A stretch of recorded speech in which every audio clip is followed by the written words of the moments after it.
অনেকেই ভাবে পিঠা হচ্ছে শীতের খাবার। আসলে পিঠা এখন 12 মাসই যায়। আমরা মূলত বাসায় পিঠা বানাই এবং এই পিঠাগুলো বিভিন্ন প্রোগ্রামে দিয়ে থাকি। সকল ধরনের প্রোগ্রাম।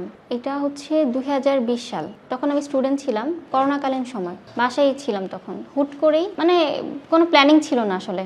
একটা গ্রুপের মধ্যে জাস্ট পরিচিত একটা পোস্ট দিয়েছিলাম, ওইখান থেকে একটা অর্ডার আসে, তখন থেকেই শুরু। অর্ডার আসছিল, আমরা মূলত আমাদের ঐতিহ্যবাহী খাবার নকশি পিঠা, ট্র্যাডিশনাল ফুড যেটা, এটা নিয়ে কাজ করি শুরুতে। তো এটা নিয়ে আমি একটা পরিচিতি পোস্ট দিয়েছিলাম। আমরা গাজীপুরের, তো এটা গাজীপুরের ঐতিহ্যবাহী একটা খাবার। তো যখন বিবিএতে ভর্তি হই তখন আমার ইচ্ছা ছিল যে আমি একটা ব্যবসা করব।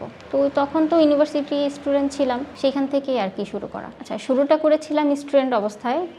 ব্যবসা করার খুব ঝোঁক ছিল, চাকরি বাকরি করার কোনো ইচ্ছা ছিল না কখনোই। শুরুতে তখন প্যান্ডামিকের সময় বাসায় বসেছিলাম, সবকিছু বন্ধ ছিল, তখন দেখতাম সবাই একটু টুকটাক কাজ করছে, তো ওইখান থেকেই আসলে ইচ্ছাটা।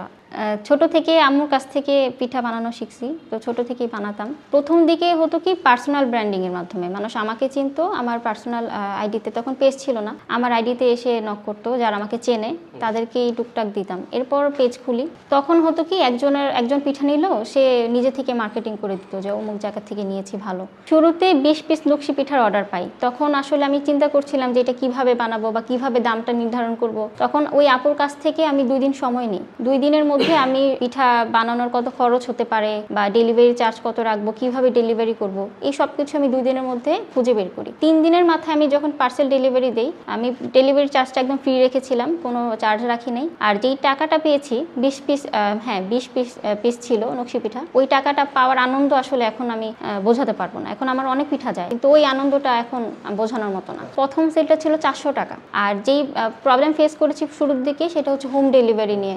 যেহেতু এটা পিঠা একটু ভঙ্গুর জাতীয় খাবার, আবার হচ্ছে সেন্সিটিভ, যে ডালাগুলো আমি ঢাকার মধ্যে ডেলিভারি দেই, এগুলা ডেলিভারি করতে একটু বেগ পেতে হয়েছিল প্রথম দিকে। পিঠা ভেঙে যেত, নকশি পিঠা ভেঙে যেত। এখন অবশ্য ওই সমস্যাগুলো সমাধান অনেকটা করে ফেলেছি, এখন তেমন একটা সমস্যা হয় না। পিঠা যেই সমস্যাটা বেশি হতো সেটা হচ্ছে যে ঢাকার বাইরে যে ডেলিভারিগুলো, সেই নকশি পিঠা ভেঙে যেত, ম্যাক্সিমাম পিঠা ভেঙে যেত।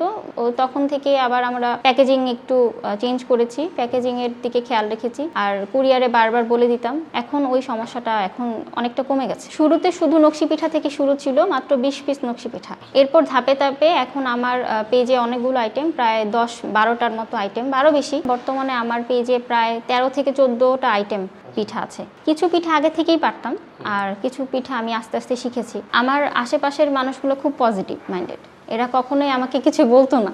ব্যবসার শুরুতে অনেক বাধা আসে, আশেপাশের মানুষের কাছ থেকে অনেক কথা শোনা যায়, কিন্তু আমার আশেপাশের কেউ কখনোই আমাকে কিছু ব্যবসা নিয়ে বলে নাই। আমার বন্ধু বান্ধব, আত্মীয় স্বজন, আশেপাশে যারাই ছিলেন খুব সাপোর্ট করেছে।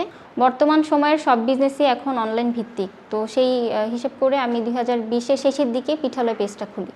ডালা অর্ডার করতে হলে অ্যাটলিস্ট 2 দিন আগে জানাতে হবে, যাতে আমরা এগুলো সব কিছু আগে থেকে মেক করতে পারি, কারণ আমরা তো কোনো কিছু আগে বানিয়ে রাখি না, অর্ডার নেওয়ার পর বানিয়ে দিই। ফ্রেশ পিঠা সবার কাছে যায়। একটা ডালাতে মিনিমাম হচ্ছে 40 পিস থাকে। শীত গরম নাই, বিয়ে শাদী বিভিন্ন প্রোগ্রাম লেগেই থাকে, তো 12 মাসে আমরা পিঠা দিই। এটা শুধুমাত্র শীতের দিন খেতে হবে এমন কোনো কথা নেই।